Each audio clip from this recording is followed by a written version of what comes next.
Hey, it's Jack here, and today we're in LA Harbor, San Pedro, California. We're going to take a trip on the USS Iowa there behind me. Let's go on up the gangplank and check out the ship. They'll purchase tickets, go up the gangway, and we'll go straight up the gangway here, get our ticket, and walk around the ship. So we got through ticketing, and they have it where this is a self-guided tour, and you just follow the yellow arrows on the deck and it'll walk you around. One of the first things we see here is a big 16-inch gun turret, and that's different ordnance from the ship right there. As we walk around, we'll see more of the armaments that are on the ship and some of the other goodies that are here. And here are those big 16-inch guns here. And here on the side, they've got this 50 cal covered up to protect it from the weather. Up here toward the bow, we can see the anchor chains. And one of the things I missed on the intro, I did the intro from right down here, and one of the things I missed, I didn't see it, was that anchor right there in the distance. And that anchor, I was told, was from this ship. In the background there, we can see the Vincent Thomas Bridge. And over here on this side, we could see another 50 caliber machine gun. Never been on this ship. It is in the LA Harbor. And the cost of admission for veterans is $19.95. If you pay cash, they don't have a way of making change. So donate that nickel to the upkeep of the ship. It goes to a good cause. Now these big guns, the way they're loaded, they have the projectile, and behind them are bags of powder that shoot that projectile down the barrel to their target. And that's what this is showing here, is the powder bag and the projectile. Here's a plaque that shows us about the ordnance and what each one does. You've got dummy, you've got armor piercing, high capacity, and other types of ordnance here. But walking down the side of the deck here, it is a beautiful day in Southern California. We can see the mountains straight back. And as I was driving in the parking lot this morning, I could see Catalina Island 27 miles off the shore. As we go up higher in the ship, I'll give you a view of that. Our tour route continues this way. And according to this sign here, it's the wardroom. Going inside the officer wardroom main deck. And this is basically where the officers would hang out, have their chow, have their meetings, and so forth. And this is the officers' mess. This is looks like the scullery dishwashing room. And further back, we can see a vat where the mess hall would be for the officers, where they prepare the food. And here's a better view of the galley, as they call it. I always referred to it as a mess hall. Also inside the officer's wardroom, there's this photo of what it looked like when the ship was operational. And also in here are other photos of the ship when it was operational.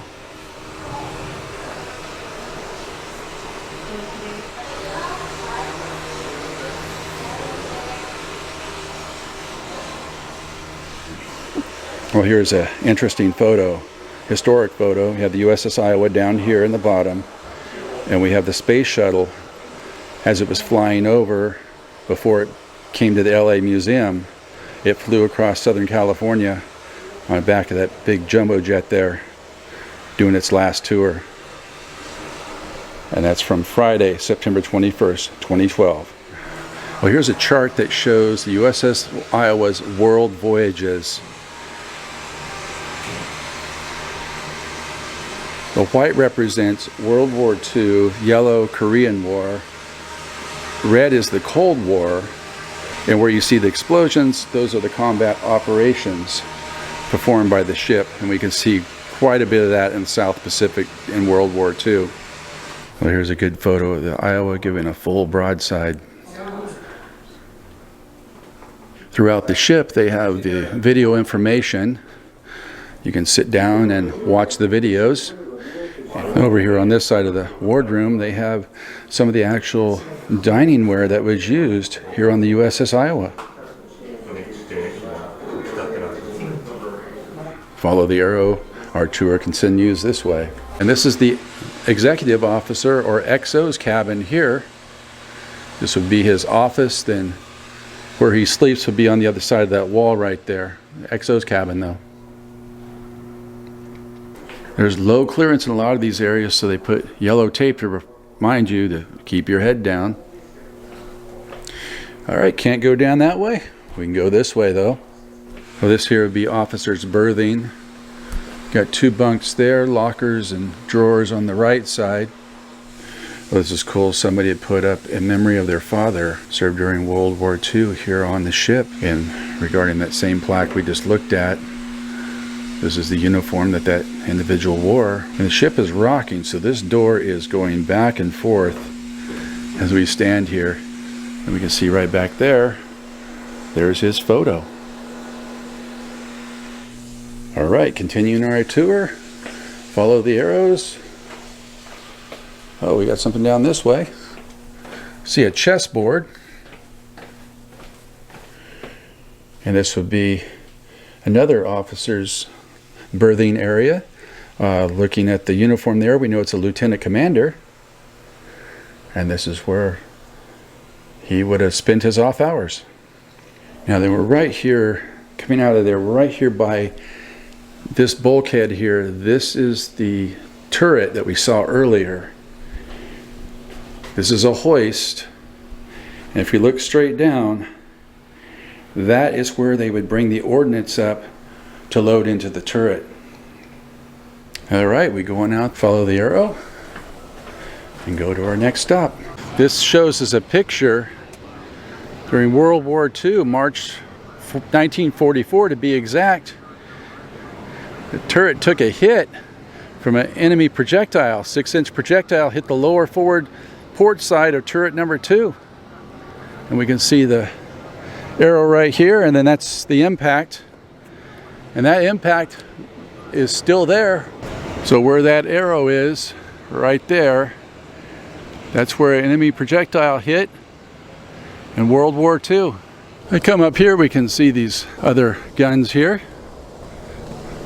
So here's a small yellow arrow. It'll put us beside this turret here. Walk around, and we'll follow these arrows up this ladder. Oh, here's another one of those head hazards I was talking about. So if you're here, you want to stoop down because you might hit your head. We'll go outside here, take a look. As I'm standing here, I can see the phalanx, and that's used for anti-ship missiles that would come in. They can take those missiles out. Walking up here, see a signal light. This is where the light would go, and they'd use the handles to signal the other ship. They've got this locked into place to where it can only turn so far, and the business end of it is what we're looking at here. Don't know if it shows up on camera, but that's got a flapper there that opens up and you can see the light. Continue our tour down this way. And if we didn't know where we were, we're on what's called the flag bridge. That's this area right here on the ship. They currently have that secured off, but this would be where the flag officers could sit and observe right through there. And if you're asking what's a flag officer, a flag officer is an admiral or other high-ranking officer exercising command over several ships in a tactical unit or during a strategic action. So we'll continue our tour up this ladder. Well, through this passageway is a ship's bridge. But before we go up there, I saw this interesting tile on the deck here. USS Iowa BB-61, done in tile. This is the bridge here. There's a ship's wheel that would navigate the ship. And it looks like this. When you look at this, it is well protected in case of combat, but that's the ship's wheel there regardless. We come around the corner here, we can see the captain's chair here. They have that roped off not to sit on it.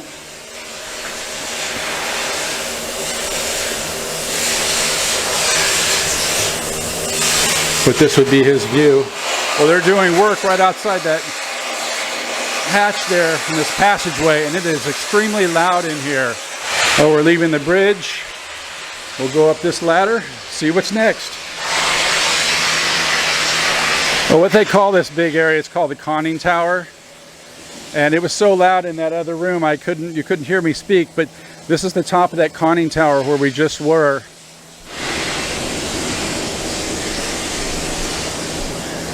And you see here other controls for the ship. And looking out this way, I'll zoom in. See those mountains off in the distance there? Well, that's 27 miles off the coast. That's Catalina Island. Very clear day today in Southern California. There's a sign that tells us about the electronic warfare cruise missile defense system, and that sits right up there.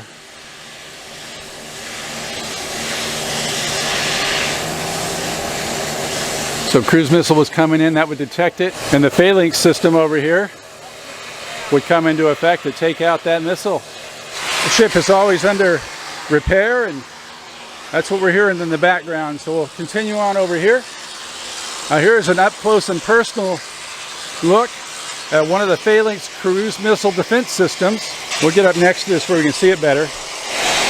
And here is as close as we're going to get to the phalanx system here. All right, we'll continue down this way and continue our tour. Coming up here, it says steep stairs, although on the ship these are called ladders. So steep ladder. They got padding there so you won't hurt your grape. So we'll go down this ladder here and on to our next stop. Now before we go down that ladder, I want to point out that they have this bench here, so if you want to just take a breather, it's in the shade. And you just come here, sit down, and just look out and enjoy the harbor. What's here is a Tomahawk cruise missile launcher, and they've got 2 on this side and 2 on this side. And this is what the innards of those Tomahawk launchers look like. You can put 4 Tomahawk missiles in the launcher and follow the arrows. They'll keep going around.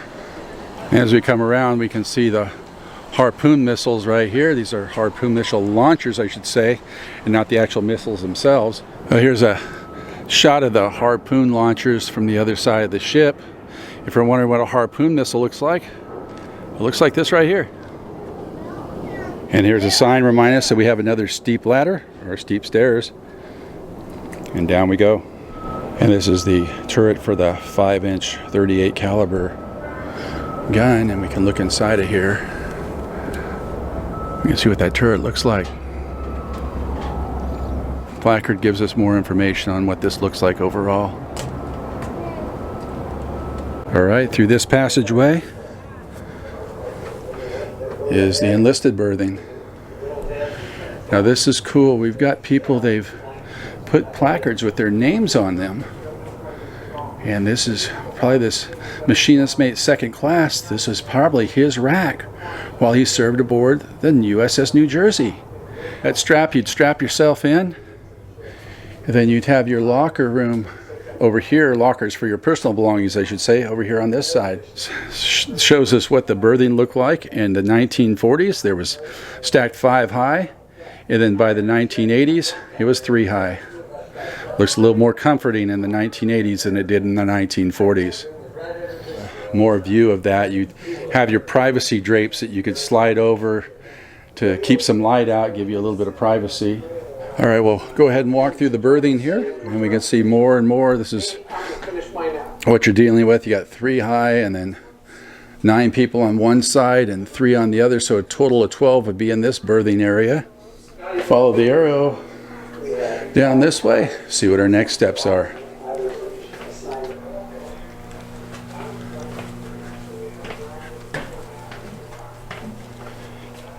All right, go down this ladder. It says tour route, museum, and ship store. Or down this way. Here is more cruise berthing here. And we can see that this individual Served from 1985 to 1989. Signed his name. That was his rack for his tour on the Iowa. Okay, following on through. Alright, this is the Command Master Chief Petty Officer's berthing right here. Command Master Chief is the senior most enlisted person on the ship. Henceforth, he has his own berthing. Oh, come on through here.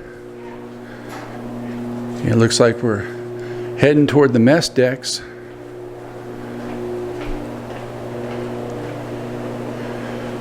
They've got this area boarded off, but it looks like they've got some cool artifacts in here, and I'll just pan the camera through to where we can take a look-see.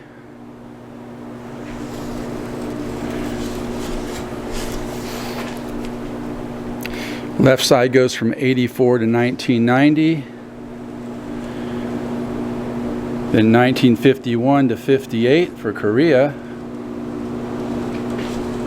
Then over on this side would be the World War II action of the ship from 43 to 49. And sadly, this area is closed off, so we can't get any closer than this. Oh, come on through here. It looks like we're heading toward the mess decks. They've got this area boarded off, but it looks like they've got some cool artifacts in here, and I'll just pan the camera through to where we can take a look-see. Left side goes from 84 to 1990, then 1951 to 58 for Korea. Then over on this side would be the World War II action of the ship from 43 to 49. And sadly, this area is closed off, so we can't get any closer than this. Well, this gives us the mess deck hours and the menu for the day. Some of that sounds kind of good. Makes me hungry. Well, this gives us the mess deck hours and the menu for the day. Some of that sounds kind of good. Makes me hungry. Okay, we'll go ahead and follow the arrows down this way. See where it takes us. Oh, here's some of the electrical panels on the ship. This one here has got a cutaway where we can take a look-see. And here's another ladder that goes down, but it is currently closed off, so we cannot go down there. We'll follow the arrows down this way, see where it takes us.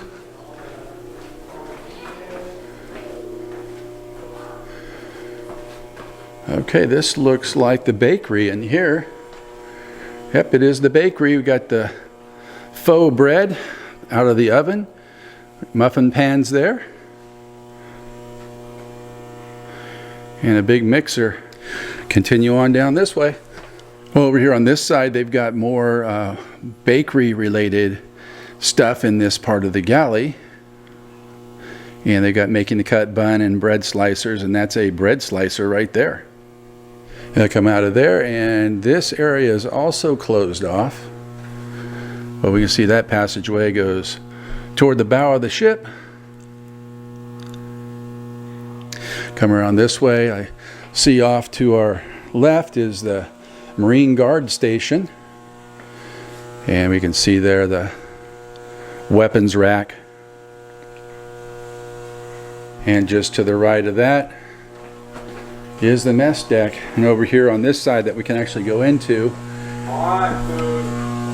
we can see the assortment of food for the day. You got some fries there, some corn, some sort of whatever that might be. This looks like some ham and some biscuits there. And these two guys will be serving it up for you. Yeah, this is the ship's main galley, and we can see straight back there, there's the vats for cooking up the food. And more kitchen stuff way back there. Well, this over here on this side, this is the meat and veggie prep area. And they've got their faux veggies there. They've got a sailor here showing like he's having the time of his life during World War II. Looks like he might be peeling some potatoes there. In the 1990s, this guy is slicing up some watermelon. Look at all that watermelon behind him. And he's going to have a day of slicing some watermelon right there. This sign reminds us that the gift shop is straight ahead. Your purchase supports the Battleship Iowa and its crew. So we'll head this way. Before we do that, we can see here's one of the milk dispensers. And where does the crew eat their chow? Well, right here on this deck here.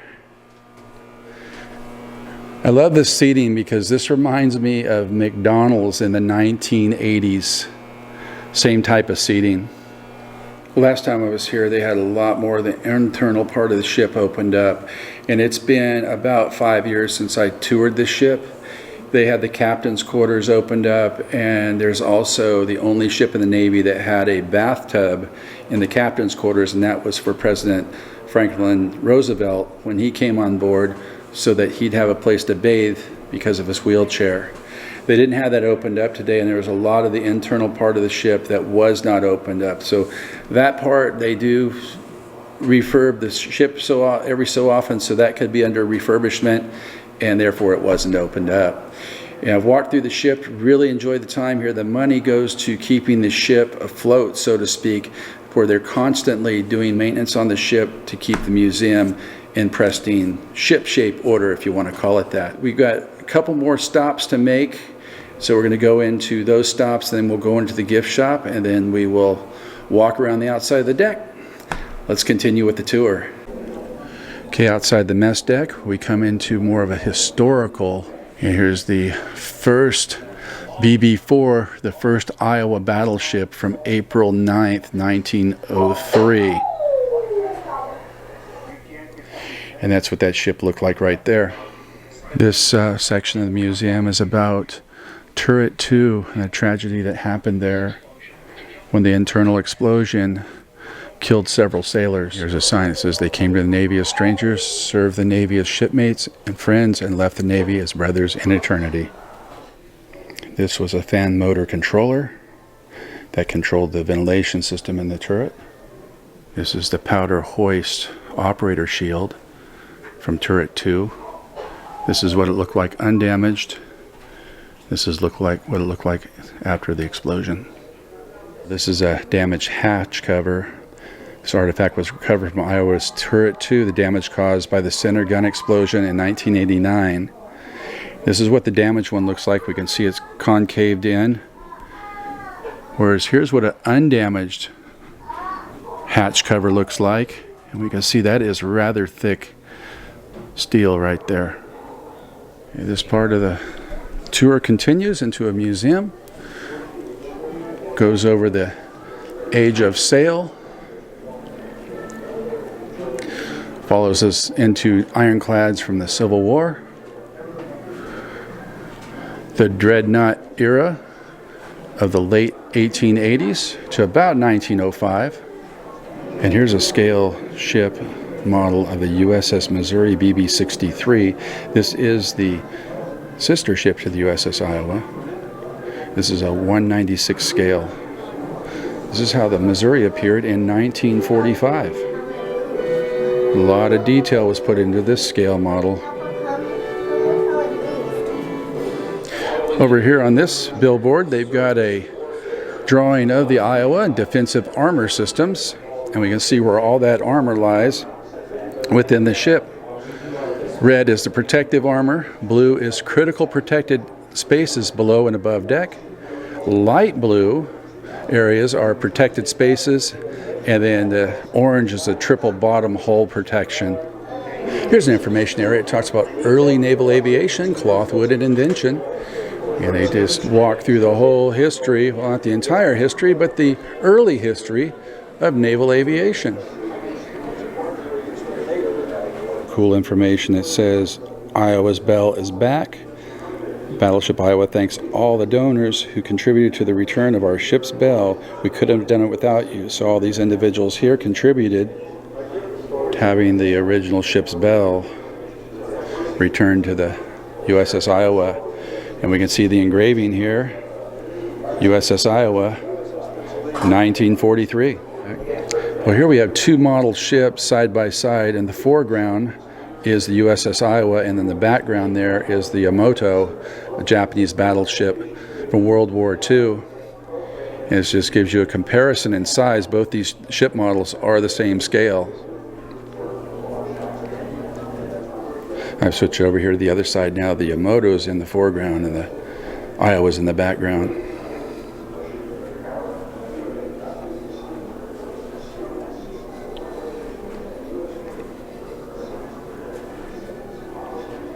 Well, we're at the ship store now. We'll walk through, see what they have.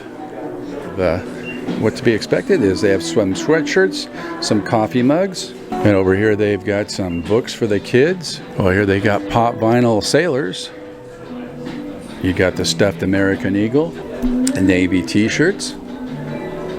Got some water bottles, more coffee mugs. There's some shot glasses there. And if you want to build a replica model of the USS Iowa, it's right here, $35. Over here they've got more t-shirts and sweatshirts. Oh, here they got personalized multi-tools for sale. Let's see if they have it. We know what we're looking for. We know what oh no. We're denied. They're out of jack. Something cool. This is called hot sauce, obviously, but they are grenades. So it's called General's Hot Sauce, and they've got Danger Close, Shock and Awe. Down here is Dead Red, and over here they got Grunt Green. Oh, this is neat. They've got the salt and pepper shakers that Sailor Kissing the Nurse. Over on this side they have some books and DVDs. If you like the Crush Pennies, they have the Crush Penny machine here. And you get the Battleship of Presidents. That's because presidents were on board this ship, FDR being one of those. And we got the big stick, and we've got the service there on the left side, 1943 to 1984. They also have Blue Bunny ice cream. If you want to get yourself an ice cream, you can do so right here. The one that got my attention though was chocolate ammo right over here. That's probably just refrigerated chocolate and not so much of an ice cream. I wanted to share my gift shop purchase. I made one purchase there. They didn't have any pens, so I opted to get a pop vinyl sailor. We're done at the gift shop. We'll head on out this way, and it says exit to main deck, into the restrooms. Let's go there. We come out of the gift shop. We're back here on the main deck, and this is the rear turret. Here they do have what's called Vicky's Doghouse. They do have food available, and they have this nice area over here. It is all shaded off where you could kick back, grab a table, sit down, and eat your chow. Where this tent is, this was the landing pad for the helicopters. When this ship was operational, they also had a plane that could come in. They go a Pioneer capture right there from the 1980s. And they did have some scout plane launchers at one time, but yeah, the 1980s, they had the CH-46 right there, delivering supplies to the ship right on the very deck that we're standing right now. So here's their menu. Step 1, you pick your style that you want. Step 2, you choose your sausage. And the sausage, you got Nathan's Jumbo Dog, a spicy Italian, a jalapeno cheddar, a corn dog, and yeah, one of those Beyond things that, yeah, you look up the ingredients to that and you'll never want to eat that garbage again. But we'll figure out what we want to get here, and I'll show it to you next. Well, I opted to get the what's called the Destroyer. It's some chili on there, some cheese, some mustard. I told them no onion. They didn't put any onion on there, and I got some tots to go with that. And the drink, we got ourselves a Dr. Pepper here. There's no possible way I could pick this hot dog up and eat it. So I opted to get some utensils here. Nathan's hot dogs are some of my favorite hot dogs, and it's great that they had those here. And so, expecting the great flavor of the Nathan's hot dog, we'll see how their homemade chili tastes. Well, the Nathan's hot dog is Nathan's hot dog. They're always good. I've never had a bad one. Their homemade chili here, though, is worth the price of admission. I wish they sold a bowl of that by itself, because I'd definitely buy a bowl of their homemade chili. I love the tater tots. It's a great addition. And I'm not, on my hot dogs, I don't care for onions, so I didn't get the onions. But if you're an onion person, get the chili with the onions and enjoy the whole experience. Have to say, get that Destroyer hot dog if you come out here. If you're into chili cheese hot dogs, that's what you got to do. I have to say, one of the hazards of eating out here are these grinder birds that are all over the place. They are not shy. I've had several come up and walk on the table and almost steal my food while I was eating. And this one, as soon as I put the camera out, he went from in front of me over there to the table, or to the chair I should say, and we see here this guy is trying to make a side maneuver to get to my food. They're trying to get my tater tots in there, wanting some of that Nathan's chili hot dog, that's for sure. Well, here's what's called a Hup 2 retriever, and this is a helicopter that would have served here on the USS Iowa. To allow it more space here on the deck, they did take the rotors off. So here's the ship's basketball court. They have a basketball hoop, I should say, and it covers this whole area. You can play some basketball right out here. If you're interested for a $5 donation, you can have a deck wood piece. You may select a piece of teak, Douglas fir, or teak veneered fir as a keepsake for your visit. I almost exited the ship and almost missed this at the rear of turret number 3.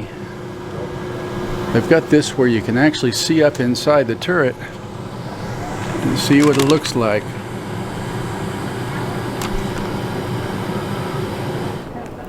If you purchased alcohol at the cafe, you can't leave the ship with it, so you gotta consume it before you leave. Or if you don't consume it before you leave, you can toss it out one of these trash cans here. Well, I hope you enjoyed this walk around tour of the USS Iowa here in San Pedro, California. If you like this video, give it a thumbs up, hit that subscribe button, hit that notification bell, and we'll catch you on the next one.